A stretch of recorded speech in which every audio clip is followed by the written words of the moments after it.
যদি তুমি নীল আকাশ, আমি মেঘ হব আকাশে। হও যদি অথই সাগর, আমি ঢেউ হব সাগরে। হও যদি ওই হিমালয়, তোমাকে করব আমি জয়। তোমাকে চাই, তোমাকে, তুমি যে আর কারো নও। বলতে পারি আমি নির্ভয়ে, তুমি আছো হৃদয়ে। বলতে পারি আমি নির্ভয়ে, তুমি আছো হৃদয়ে। এই তুমি আছো হৃদয়ে আমার জীবন ঘুরিয়ে দিয়েছিল। এই হও যদি নীল আকাশ আমার কেরিয়ারটা অনেক আকাশে তুলে দিয়েছিল। প্রয়াত হাসিবুল ইসলাম মিজান পরিচালিত তুমি আছো হৃদয়ে ছবির এই টাইটেল সং বাংলাদেশের সব মানুষের প্রিয় গানে রূপান্তরিত হয়েছিল। এই গানটা আজকে একটু চেষ্টা করে গাওয়ার, আপনাদের শোনানোর কারণ হচ্ছে এই গানটি কিভাবে জন্ম নিয়েছিল এটা আমার কাছ থেকে অনেকেই শুনতে চায়, যেহেতু আমার প্রথম মুভি। তো গানটা আসলে কিভাবে জন্ম নিয়েছিল, বা গানটা যে এরকম হিট করবে ওই সময় এটা আমি জানতাম কি না, বা শুটিংয়ের সময় কেমন ফিল হয়েছিল, এরকম অনেকে আস্ক করে। তো আজকে আমি আনসার করতে চাচ্ছি এরকম যে গানটার কিছু ভেতরের কিছু ব্যাপার আপনাদেরকে জানাতে চাই। আমি প্রথম মুভি করতে রাজি হইনি আসলে। হাসিবুল ইসলাম মিজান সাহেব আল্লাহ ব্যস্ত নসিব করুক, উনি মারা গেছেন। তো উনি আমাকে প্রথম যেদিন দেখেন ওই দিনে আমাকে মুভির অফার করেন। মুভির অফার করার পর আমি এত বেশি অ্যাকসেপ্ট করিনি। তো উনি আমাকে বললেন যে কেন সব ছেলেরা আমাদের পেছনে ঘুরে আর তুমি রাজি হচ্ছ না, এটা কেমন কথা?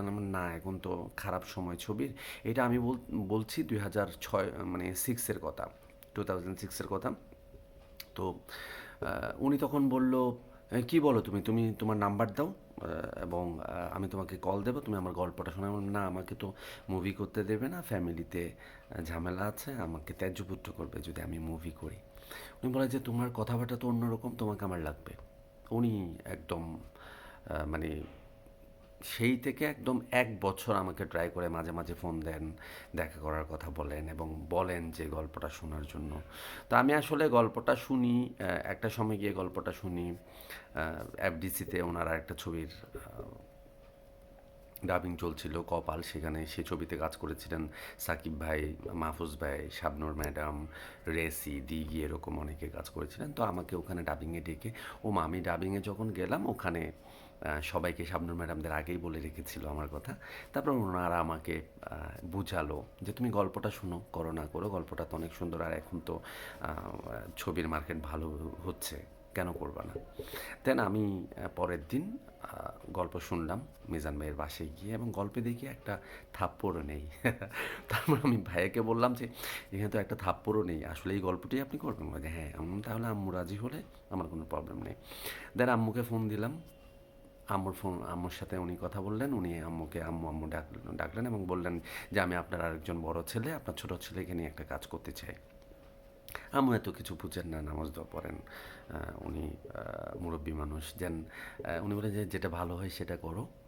দেন সেইভাবে তুমি আছো হৃদয়ের ছবিতে ইন্ট্রোডিউস হওয়া। এবং আহ, গানটার কথা যেটা বলা, আমার দুটো শর্ত ছিল। একটা হলো আমি ছবি করব যদি music director S A Tutul ভাইকে নেন, আর আরেকটা শর্ত হচ্ছে ক্যামেরাম্যান জ্যাটেস মিন্টু শেখ ভাইকে। জ্যাটেস মিন্টু ভাই আমি চিনতাম না, মানে কেমতেই কেমত ছবির ক্যামেরাম্যানকে নিতে হবে। তো পরবর্তী শুনি যে ওনাকে নিয়েই মিজান ভাই আরও 3টা ছবি করেছিলেন, কপাল, আমার স্বপ্ন তুমি এবং জন্ম। তো চতুর্থ ছবি এই তুমি আছো হৃদয়ে, সেই ছবিটাতেও আমি ওনাকে ক্যামেরাম্যান হিসেবে পেয়েছিলাম। তো এই হও যদি নীল আকাশ গানটা মিজান ভাই তখন এস টুটুল ভাইকে একটা পর্যায়ে বলে যে টাইটেল সং কিন্তু আমার হিরোর পছন্দ না হলে হবে না। দেন প্রায় 6 মান্থ আমরা ট্রাই করি। টোটাল ভাই অনেকগুলো টিউন করে করে শোনায়, আমার পছন্দ হয় না। দেন একদিন রাতে আমাকে শোনালো, মোবাইল ফোনে ফোন দিয়ে শোনালো হজরত নীল আকাশ আমি মেঘ হবো আকাশে। দেন পরের দিন ওনার স্টুডিওতে গিয়ে আমরা গানটা শুনি মিজান ভাই সহ। দেন গানটা পছন্দ হয়। টোটাল ভাই একটা কথা বলেছিল যে আপনার হিরো কিন্তু গান বোঝে।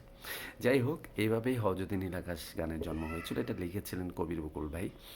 তো খুব মনে পড়ছে, বিশেষ করে শুটিংয়ে হজরত নীল আকাশ গানের শুটিং হয়েছিল রাঙ্গামাটির শুভলঙ্গে।